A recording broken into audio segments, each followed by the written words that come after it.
आज का दिन बहुत ही हर्षोल्लास के साथ मनाया जाता है। आज खुदनपुरी की इस पावन धरा पर बाबा साहब अम्बेडकर की शरण में मैं खड़ा हूँ। सबसे पहले खुदनपुरी पार्क समिति अलवर को विशेष अभिनंदन करता हूँ, विशेष आभार व्यक्त करता हूँ कि उन्होंने इतना शानदार प्रोग्राम आयोजन किया।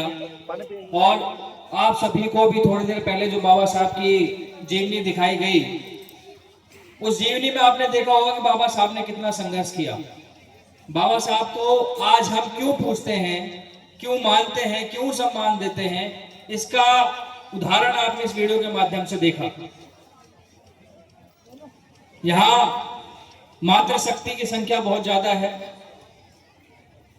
आप सभी को सबसे पहले मैं मातृशक्ति से शुरू करता हूं, क्योंकि यहां संख्या ज्यादा होने के साथ साथ ये पता होना चाहिए कि बाबा साहब ने मातृशक्ति के लिए क्या क्या किया।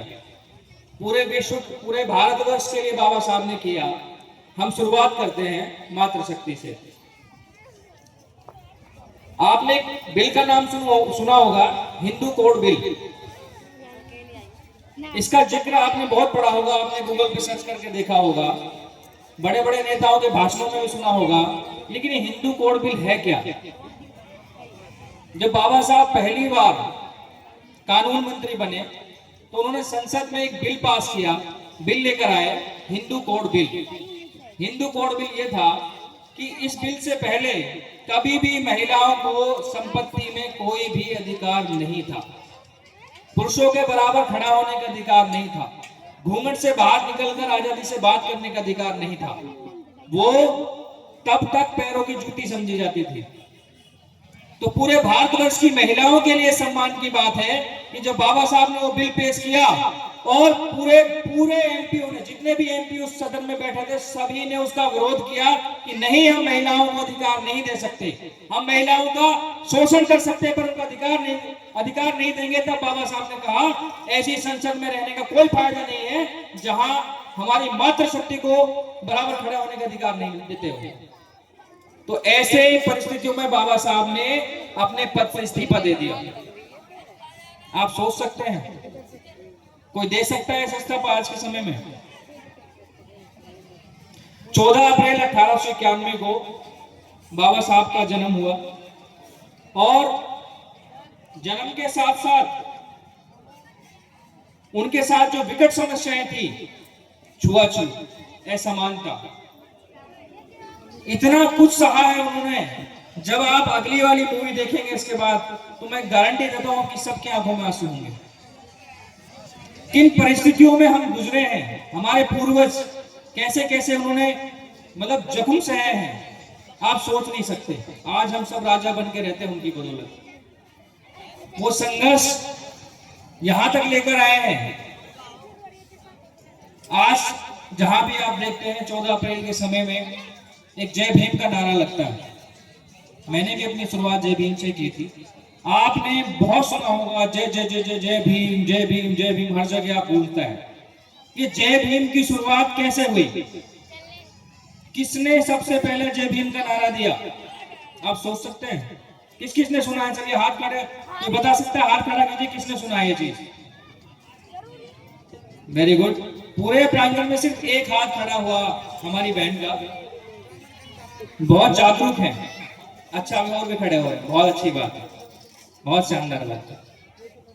बाबा साहब हमारे हितों की रक्षा के लिए लड़ रहे थे, संघर्ष कर रहे थे और उस संघर्ष में जीवन के दौरान उनके सामने उनके दाहिने हाथ, उनके बहुत भरोसेमंद साथी बाबू हरदास जी, सन 1935 में महाराष्ट्र में सभा की और सभा में जितने भी उनके सैनिक थे, उनके साथी थे, उन सबको एक नारा दिया जय भीम का कि आज से हम लोग बाबा साहब के सम्मान में इस जय भीम के नारे का संबोधन करेंगे, ताकि आने वाले समय में हमारी पीढ़ियां जय भीम का मतलब समझें, बाबा साहब का सम्मान करें, बाबा साहब का आदर करें और बाबा साहब ने जो किया है हमारे लिए वो सब हमें मालूम हो सके। तो ये जय भीम का नारा, आज ये जय भीम का एक नारा नहीं है, ये शब्द नहीं है, ये जय भीम एक ऐसा परमाणु बम है जहां गिरता है सामने वाले को खत्म कर देता है, उसके खून में उबाल भर देता है। आज ये जो जय भीम का नारा है, शोषितों की आवाज है, ये गरीबों की आवाज है, ये हक है, अधिकार है। जहां जहां जय भीम का नारा लगेगा समझ लो वहां पर हमारा भला ही भला है, लेकिन उसका सहयोग तो करना पड़ेगा। अगर कहीं आप जय भीम का नारा सुनते हैं तो संबोधन में आपको भी जय भीम कहना ही पड़ेगा। अगर आप नहीं कहोगे तो समझिए आप सामाजिक समानता के साथी नहीं है, आप बहुत पीछे हैं। साथियों, बहुत जरूरी है कि हम उनके दिए हुए इस आशीर्वाद को समझें। मैं एक सभा में गया था, उस सभा में एक राजनीतिक पार्टी के नेता ने यह कहा कि बाबा साहब कहां गरीब थे, वो तो हमेशा सूट बूट में रहा करते थे। आपने देखा होगा वीडियो में जितनी भी बाबा साहब की जो फुटेज देखी है आपने, सब में बाबा साहब सूट बूट में रहते हैं, देखा है आपने। लेकिन उसने ये कहा, उस नेताजी ने, कि बाबा साहब तो गरीब थे ही नहीं, तुम्हारे नेता कैसे हो सकते हैं? तुम्हारे नेता होते तो वो फटे हाल होते, फटी धोती होती, कुर्ते पे दाग लगे होते या फटे होते। तो ऐसी परिस्थिति में बाबा साहब पैसे वाले थे, उनके पास सूट बूट थे।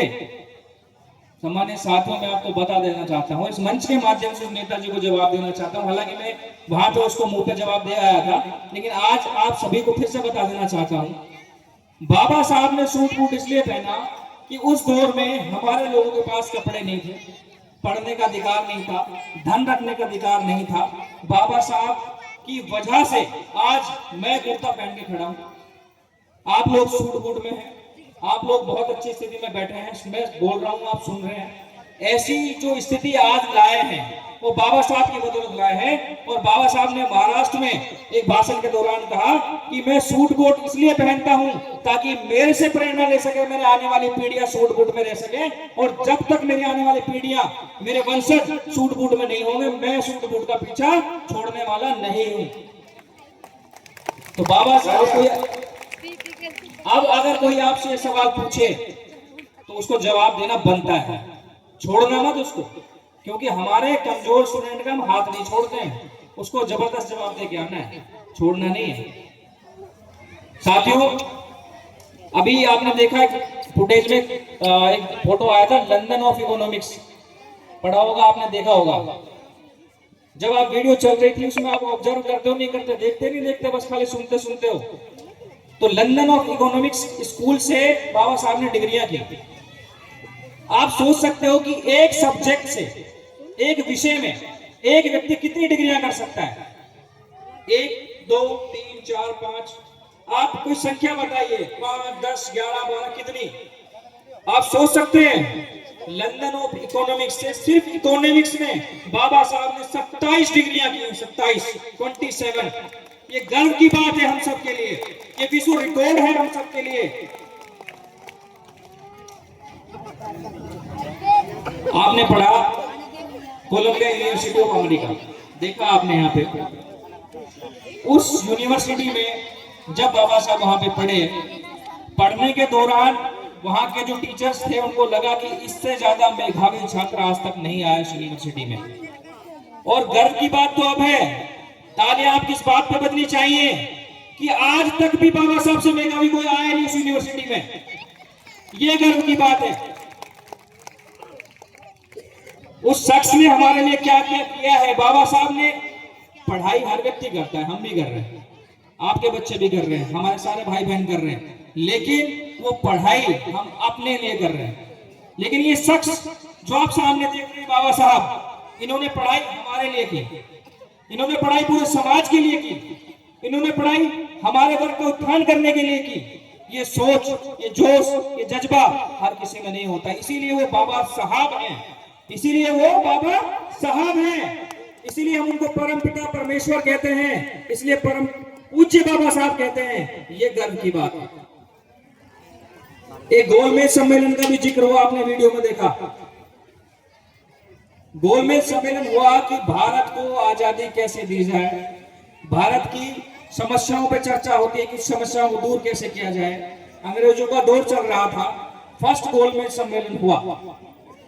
बाबा साहब डॉक्टर भीमराव अंबेडकर हमारे जनप्रतिनिधि के रूप में वहां पर गए और जब बाबा साहब वहां गए तो बाकी सारे स्वर्ण नेताओं ने वहां पर उसका बहिष्कार किया कि जब तक बाबा साहब वहां रहेंगे हम उस गोलमेज सम्मेलन में नहीं जाएंगे। तो अंग्रेजों ने कहा बताइए अमेरिका साहब। तो अमेरिका साहब ने बताया कि साहब भारत तो सिर्फ आपका गुलाम है, भारत अंग्रेजों का गुलाम है, लेकिन हम तो उन गुलामों के भी गुलाम हैं। हमारे साथ तो पशुओं जैसा व्यवहार किया जाता है। जिस जोड़ में पशु पानी पीता है, जिस जोड़ में पशु पोटी करता है, उस जोड़ के पानी पीने का अधिकार भी हमें नहीं है। हम तो इतने बड़े गुलाम हैं। तो अंग्रेजों ने कहा ऐसा भी होता है? तो साहब ऐसा ही होता है, हमारे साथ तो हो रहा है, और अगर आपको लगता है तो आप जांच करिए, जाइए इंडिया में। तो इस चीजों को देखते हुए अंग्रेजों ने सोचा कि भाई ठीक है, इसकी जांच करते हैं, क्या वास्तव में इंसानों के साथ ऐसा व्यवहार होता है? क्या इंसानों का पशुओं से बदतर व्यवहार हो सकता है? आप सोच के देखिए, उन बुजुर्गों ने, हमारे पूर्वजों ने कितना सहा होगा। पानी पीने तक का अधिकार नहीं। आप सोच सकते हैं, समझ सकते हैं। उन परिस्थितियों में एक कमीशन बना, वो भारत में जांच करने आया।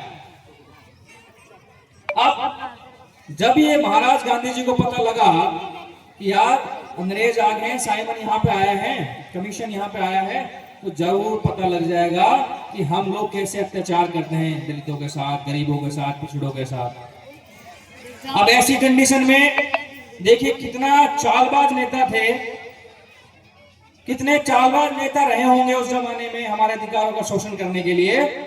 वो लोग जब स्टेशन से बाहर निकले तो स्टेशन के बाहर जो हमारे जूता पॉलिश करते हैं भाई, जो हमारे जूतियां बनाते हैं भाई, उस जमाने में और ज्यादा बनाते थे, तो स्टेशन के बाहर बैठते थे। आपने देखा होगा कि स्टेशन के बाहर निकलते हैं तो हमारे पॉलिश करने वाले भाई बैठे रहते हैं, मोची जिनको बोलते हैं।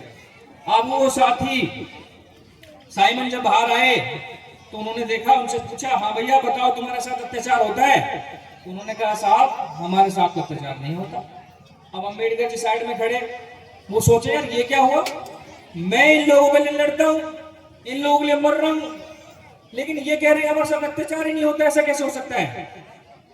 वो परेशान हो गए, छोड़ो छोड़ो, एक को छोड़ो दूसरे से पूछो साहब। दूसरे से पूछा, दूसरा भी कहता ना साहब हमारे यहाँ कोई अत्याचार ना होता, हम तो सारे भाई भाई साथ रहते हैं। अब अम्बेडकर जी के दिमाग में एक कीड़ा हुआ कि भाई ये हो कैसे सकता है, इतना अत्याचार सहने के बाद ये लोग बोल क्यों नहीं रहे हैं? तो उन्होंने कहा ठीक है तुम्हारा इलाज करता हूं। उन्होंने एक हथियार उठाया, जैसे मतलब किसी एक चीज को अपन ड्रापी कहते हैं, जैसे वो करते हैं। तो उन्होंने कहा इसको क्या बोलते हैं? जो पुलिस करने वाला बिठा रखते हैं तो उसने पूछा इसको क्या बोलते हैं? अब हो गए चुप, उसको नाम ही नहीं पता। दूसरे हथियार को उठाया, हम इससे क्या कहते हैं? बोले साहब नहीं पता। तो अम्बेडकर जी ने उनको बताया कि साहब ये लोग हमारे लोग नहीं हैं, ये लोग हमारे रूप में बिठाए हुए लोग हैं, जो हमारे अधिकारों का शोषण करने के लिए बिठाए हुए हैं। आप सोच सकते हो, आप आपको समझ नहीं आ रही है तो आप चलिए किसी शहर में, कस्बे में, गांव में चलिए और देखिए हमारे लोगों को कूड़े के पास फंसा रखा है, गांव से बाहर फेंक रखा है, शहर से बाहर फेंक रखा है। जहां कूड़ा फेंका जाता है वहां हमारे लोग रहते हैं। हमारे लोगों को सब छत नहीं है, हमें पीने का अधिकार नहीं है, हमें खाने का अधिकार नहीं है। आप सोच सकते हैं कितना बड़ा जुर्म रहा होगा उस कंडीशन में। तब लोगों को समझ आई। और सेकंड गोलमेज सम्मेलन में जब बाबा साहब वहां पहुंचे तो गांधी जी को पता लगा कि भैया अब खतरे में हो गया काम, अब तो पहुंचना पड़ेगा। तो पीछे पीछे अपनी लंगोटी उठाई और भाग लिए। वहां अंग्रेजों के सामने कहने लगे कि साहब मैं इनका रखवाला हूं, मैं इनका रखवाला हूं, और साहब ऐसा नहीं हो सकता, इनको अलग मत करो, इनको अलग आरक्षण मत दो। तो बाबा साहब ने कहा ठीक है, ये थोड़ी माने। तो वहां पे जितने भी नेता गए हुए थे, बाबा साहब ने वहां जग रखा हुआ था पानी का, उस गिलास में पानी डाला और गिलास नेताजी के सामने रख दिया। अब नेताजी कह रहा है मैं नहीं पीऊंगा इस पानी को। भाई क्यों नहीं पिएगा? नहीं साहब नहीं पीऊंगा। क्यों नहीं पिएगा बता तो सही। बोला साहब ये तो दलित है, छूट है। तो बाबा साहब ने तुरंत उनको बताया कि जब मेरे जैसे पढ़े लिखे लोगों के हाथ से पानी नहीं पी सकते तो सोचो मेरे भाइयों के साथ क्या करते होंगे। उस दौर में बाबा साहब 2 वोटों का अधिकार हमारे लिए लेकर आए थे। 2 वोट, वो बहुत बड़ी कहानी है, फिर हमारा 1 वोट हो गया, बहुत सारी चीजें हैं, बहुत लंबा हो जाएगा, मैं बताऊंगा। लेकिन उससे पहले आपको एक और मूवी दिखाई जाएगी, उस मूवी में आपको बहुत कुछ सीखने को मिलेगा कि कैसे हमारे पूर्वज यहाँ से लेके आज तक के दौर में आए हैं, कितना दुख और जुल्म उन्होंने सहा है। उसको आप देखिए, समझिए, तब आपको पता लगेगा कि हमारे बाबा साहब का सम्मान हम क्यों करते हैं। जय भीम, जय भारत, जय माता। बड़े भाई हरीश कुंद्रा जी, डॉक्टर साहब बहुत बहुत धन्यवाद।